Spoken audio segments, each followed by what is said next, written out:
আসসালামু আলাইকুম সবাইকে। দ্য লার্নিং অ্যান্ড রিডিং স্পটে আপনাকে স্বাগতম।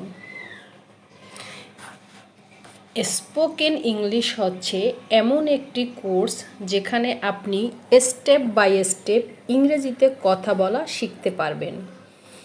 আর আজকে এই ক্লাসটি হচ্ছে ইংরেজিতে কথা বলার প্রথম ক্লাস। বন্ধুরা, পৃথিবীর যে কোনো দেশের ভাষা শেখার জন্য সর্বপ্রথম যা দরকার তা হলো সেই ভাষার বর্ণমালা।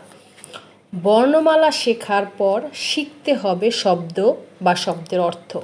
তারপর সেই শব্দকে ব্যবহার করে বাক্য তৈরি করা শিখতে হবে। তাহলে যেটা দাঁড়ালো তা হলো প্রথমে বর্ণমালা শিখতে হবে, তারপর শব্দ শিখতে হবে, তারপর বাক্য তৈরি করতে হবে। ইংরেজিতে কথা বলার ক্ষেত্রে আমরা এই পদ্ধতিটাকে অনুসরণ করব। অতএব প্রথমে আমাদের ইংরেজি বর্ণমালা শিখতে হবে। ধরে নিলাম আপনি ইংরেজি বর্ণমালা ABCD পারেন, কারণ আমি আমার আগের ভিডিওতে শিখাইছি, তাই আমি আর এখন শিখাতে যাচ্ছি না।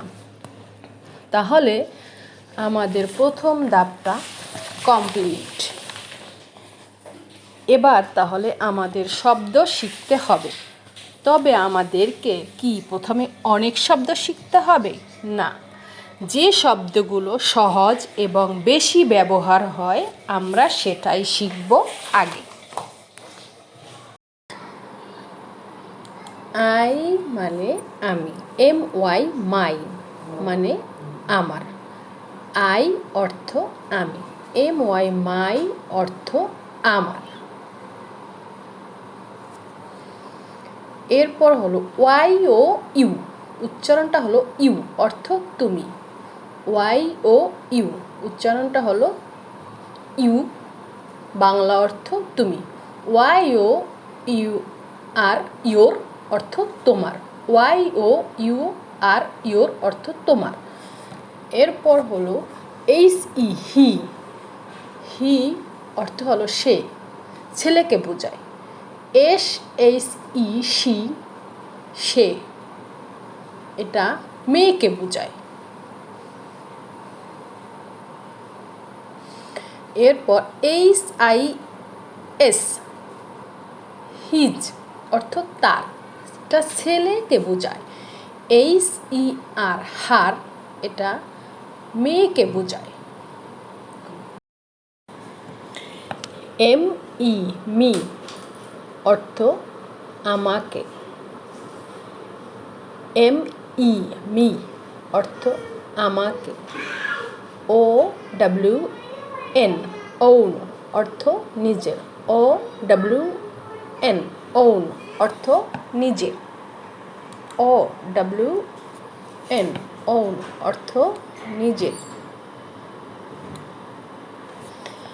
এতক্ষণ আমরা যে শব্দগুলো শিখলাম সেটা আবার একবার আমরা সবাই মিলে পড়ি। আই অর্থ আমি, MY মাই অর্থ আমার, ওয়াই ও ইউ অর্থ তুমি, ওয়াই ও ইউ আর অর্থ তোমার। Y O U R your অর্থ তোমার। HE হি, সে, ছেলে অর্থে ব্যবহৃত হবে। SHE শি, সে, মেয়ে অর্থে ব্যবহৃত হবে। HIS হিজ, তার, ছেলে অর্থে ব্যবহৃত হবে। HER তার, মেয়ে অর্থে ব্যবহৃত হবে। ME মি, আমাকে। OWN ওন, নিজের। এতক্ষণ আমরা যে শব্দগুলো শিখলাম তার থেকে কিছু শব্দ আমরা প্র্যাকটিস করব। যেমন HIS হিজ, এর বাংলা অর্থটা লিখব। HER হার, এর বাংলা অর্থটা লিখব। MY মাই, এর বাংলা অর্থটা লিখব। অন্যদিকে তোমার, এর ইংরেজি শব্দটা লিখব। সে, মেয়ে অর্থে ব্যবহৃত এর ইংরেজি শব্দটা লিখব। নিজের, এর ইংরেজি শব্দটা লিখব। প্র্যাকটিস করুন খাতায় লিখে লিখে, যাতে আমরা ভালোভাবে শিখতে পারি। থ্যাংক ইউ বন্ধুরা। পড়া হবে আবার পরবর্তী ভিডিওতে।